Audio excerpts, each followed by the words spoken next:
Tamara Mitrofanovna Samsonova did not resemble a killer in any conventional sense, and that was precisely what allowed her to remain invisible for so long.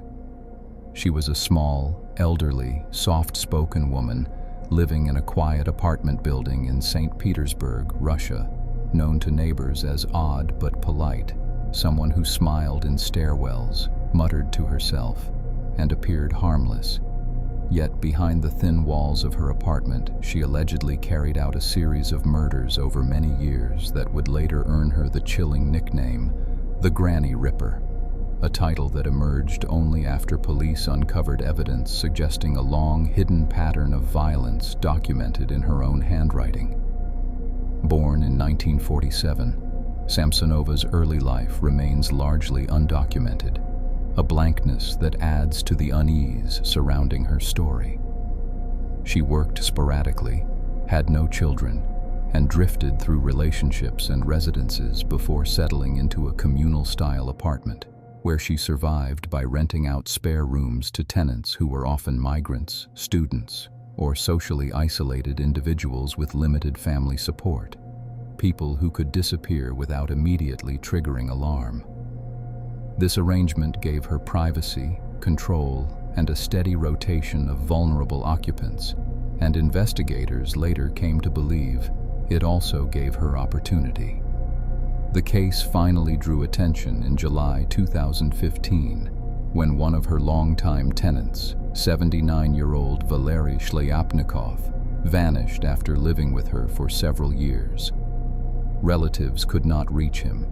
Neighbors noticed his sudden absence, and around the same time, residents near Samsonova's building reported something deeply disturbing: severed human remains discovered near a nearby pond.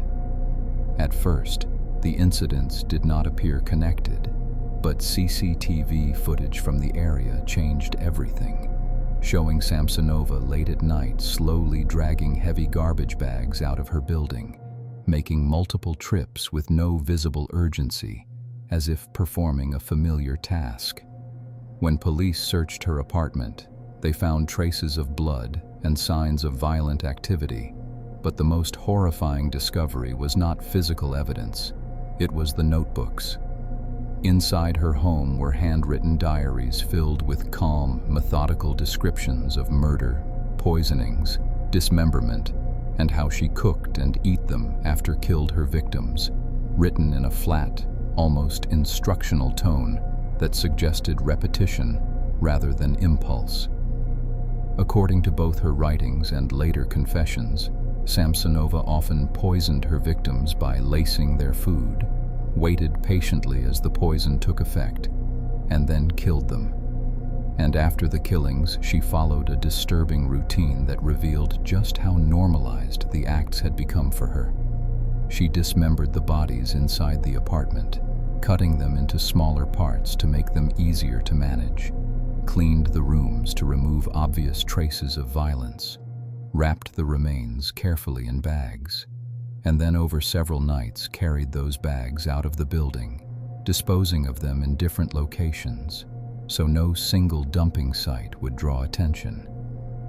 Once the remains were gone, she returned home, washed herself, and wrote detailed entries in her notebooks describing what she had done, sometimes including dates, names, and methods, treating the murders as events to be recorded rather than crimes to be hidden.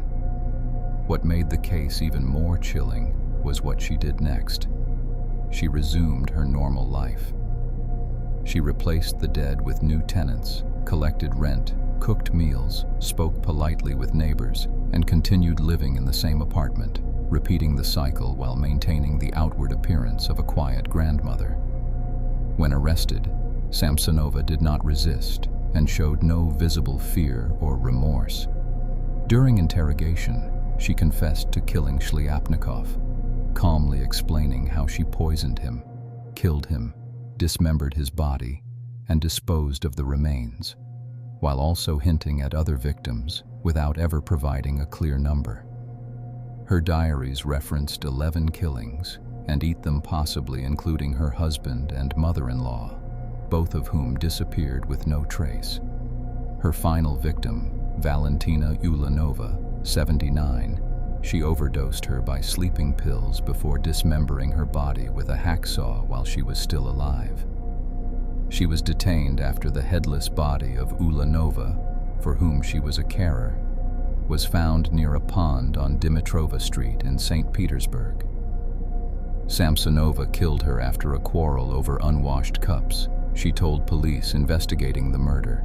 She explained how she wrapped Mrs. Ulanova's dismembered body parts in curtains and put them in bags before carrying them out and dumping them near a pond on Dimitrova Street. She managed to carry the hips and legs only as far as the nearest backyard, reported the newspaper, which was given access to a video of her testimony. Tamara boiled the head and arms of the dead woman in the big saucepan. The head and hands and all the inner organs have not been found by police. It took Tamara 2 hours to sort everything that night. She went outside 7 times in total, carrying the body parts. The figure in the blue raincoat was filmed by the CCTV camera of the block. She dragged the bags, leaving blood marks on the floor. Police are now comparing her elaborate diary entries with known cases of unsolved murder cases where victims were dismembered and body parts packed in bags strewn around the city. A headless, armless, and legless man's body was found on the same street 12 years ago, and evidence found in her flat, including a business card for the victim, links her to the crime, and suggested that her actions may have stretched back decades, but due to decomposition, lack of recovered remains, and inconsistencies in her statements, only one murder could be officially confirmed. Psychiatric evaluations revealed severe mental illness, including chronic paranoid schizophrenia, delusions, and disorganized thinking.